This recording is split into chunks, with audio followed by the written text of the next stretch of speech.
જય શ્રી કૃષ્ણ, જય માતાજી. કેમ છો બધા? મજામાં જશો તો સ્વાગત છે તમારું આજના અમારા નવા બ્લોગમાં. હવે આજે તો રસોઈમાં બનાવું છે કઢીને ખાલી ખીચડી જ બનાવું છે, કારણ કે આજે આપણે તો ગયા હતા બપોરે બહાર જમવા, એટલે કે બર્થડે હતો તો આપણે ગયા હતા મંદિરે. હતું તો સરસ મજાનું જમવાનું હતું, ચાપડીને ઊંધીને તો આપણે સરસ જમ્યું હતું. 2-3 ચાપડી ખાય તો પણ પેટ ફૂલ જ લાગે, તો એટલું કઈ જમવાની ઈચ્છા છે નહીં. તો હવે મેં કીધું અત્યારે બનાવી નાખું કઢી અને ખીચડી. જોવો હવે સફેદ કઢી બનાવું કે પીળી કઢી, હવે જોઈશ કઈ કઢી બનાવું. પેલા ખીચડી વઘારી નાખું, પછી બનાવીશ કઢી. વિચારી લો ત્યાં સુધીમાં કઈ કેવી કઢી બનાવું. લગભગ તો સફેદ જ બનાવીશ, કારણ કે સફેદ કઢી અમારા ઘરમાં બધાને બહુ વધારે ભાવે. અહીંયા છે ને ખીચડી તો વઘારી લીધી છે, અને હવે બાંધી નાખ્યો છે રોટલીનો લોટ. થોડોક જ બાંધ્યો છે, કઢી કઈ બનાવી છે ને. જેવી કે મને પણ એટલી કઈ ભૂખ નથી કઢીને ખોટું કઈ બનાવતી નહીં. એને કરતા કે લસણ વાળી ચટણી છે તો ચટણી રોટલી ખાઈ લે છે. ખીચડી બનાવી નાખી છે. જેને ખીચડીનું દૂધ ખાવો છે એ ખાશે, અને જેને રોટલી અને ચટણી ખાવી હશે નહીં ખાશે. કઢી બનાવી હતી પણ મને પણ કઈ એટલું ભૂખ જેવું છે નહીં, મારે કઈ જમવું છે નહીં. જોઈશ હવે જમીશ તો એ થોડીક એવી ખીચડી ખાઈશ, એટલે પછી કઈ કઢીને બધું બનાવીએ તો બગડે. કઈ આપણે બનાવું નથી, અને ચાપડી ખાધું એટલે એકદમ પેટ ભારે ભારે લાગે, એટલે અત્યારે કઈ ખાવાની ઈચ્છા નથી એટલી બધી. લસણની ચટણી કઈ બનાવી છે ને, એ પણ લસણની ચટણી છે જ બનાવેલી, આપણે બનાવી જોઈએ થોડાક દિવસ બનાવતા જોઈએ તો સરસ મજાની પીળી ખીચડી બનાવી નાખી. હવે જઈ આવે પછી રોટલી બનાવીશ, કારણ કે ચટણી રોટલી ખાવી તો ગરમ હોય તો જ ભાવે. તો સરસ મજાની ખીચડી બની થઈ ગઈ છે તૈયાર, અને દૂધ આવી ગયું છે. તમે કીધું દૂધ પણ ગરમ કરી લઉં. જોઈ લો શેક પણ આવી ગયા.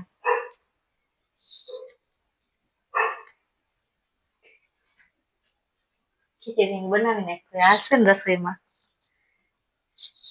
તો આપણે ખીચડી બનાવી લીધી, લોટ પણ બાંધી લીધો છે, દૂધ આવી ગયું છે. તો મેં દૂધ ગરમ કરી લઉં. નાકમાં બહુ ખંજવાળ આવે, શું ખબર કેમ આવતી હોય. તો દૂધ ગરમ થઈ જાય પછી રોટલી બનાવી નાખું. તો ગરમ રોટલી હોય તો ભાવે, દૂધ પણ છે ઠરી જાય રોટલી બનાવો તો. ખીચડી હારે ખાવું હોય તો ભાવે દૂધ ખીચડી. મને તો ન ભાવે, જેને ભાવશે એ ખાશે, એને ભાવે એટલે એ ખાઈ. હવે જોઈએ હવે ખાય છે કે નહીં. આજે તો બહુ ગરમી છે, કઈ શિયાળા જેવું લાગતું નથી. તમારે બધાને ત્યાં છે કે નહીં ઠંડી? કોમેન્ટ કરજો. અમારે તો આજ બહુ અહીંયા ગરમી થાય ને, અમારે તો એટલી ઠંડી લાગે ને, કારણ કે પાછળ છે નદી અને આગળ એટલે કે સામે છે ખેતર ને, તો એ લોકો પાણી પાતા હોય તો કેટલું ઠંડુ હોય. તો અમારે તો અહીંયા બહુ ઠંડી લાગે, પણ આજે એવી કઈ ઠંડી છે નહીં. આજે તો બહુ ગરમી થાય છે. હમણાં તો કેવી ઋતુ ચાલે છે કઈ ખબર જ નથી રહેતી.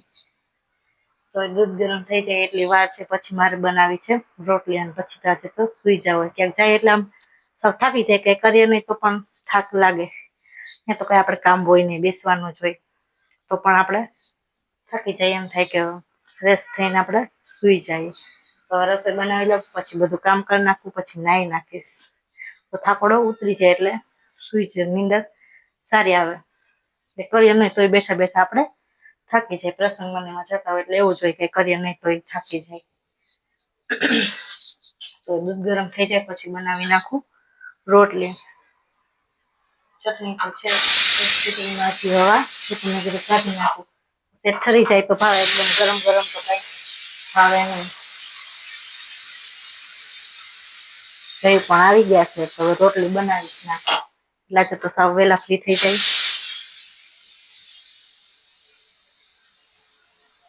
ભલે થોડી વાર હવા લઈશ. તો ચાલો હવે તમે બધા બ્લોગ આગળ જોતા રહેજો.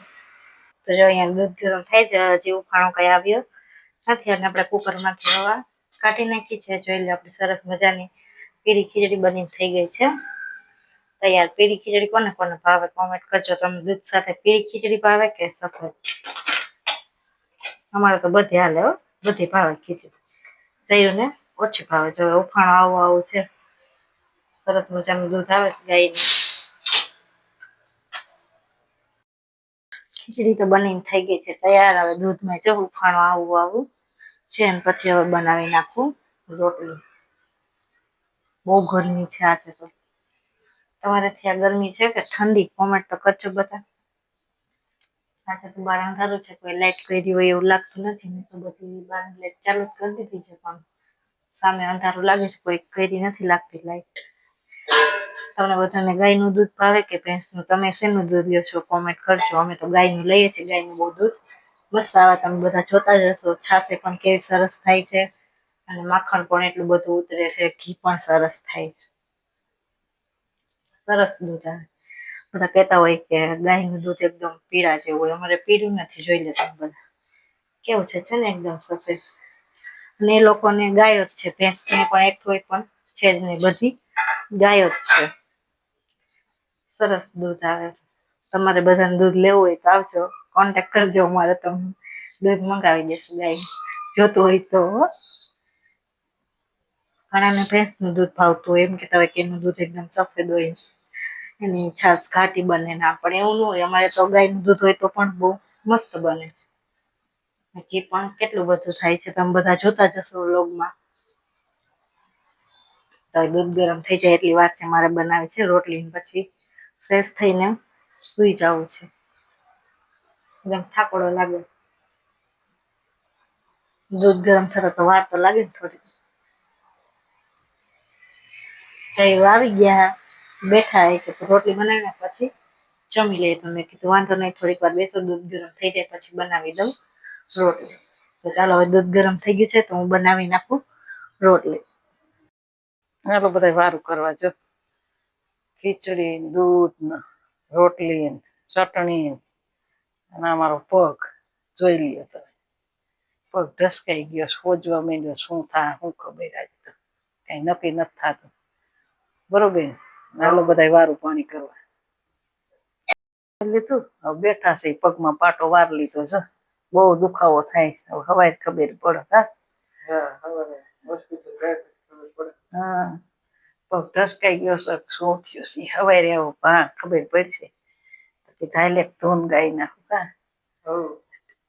નંદ રે બાવાને માતા જશોદાજી સાંભળે, મમતાની મૂર્તિ મારી રહી ગઈ ગોકુળમાં. નંદ રે બાવાને માતા જશોદાજી સાંભળે, મમતાની મૂર્તિ મારી રહી ગઈ ગોકુળમાં. બસ એટલું જ ગાવું છું. હું પછી મજા ન હોય, નો મજા આવે ગાવાની. કા અને અમારા વિડીયો સારા લાગતા હોય તો લાઈક, શેર ને સબસ્ક્રાઈબ કરવાનું ભૂલતા નહીં.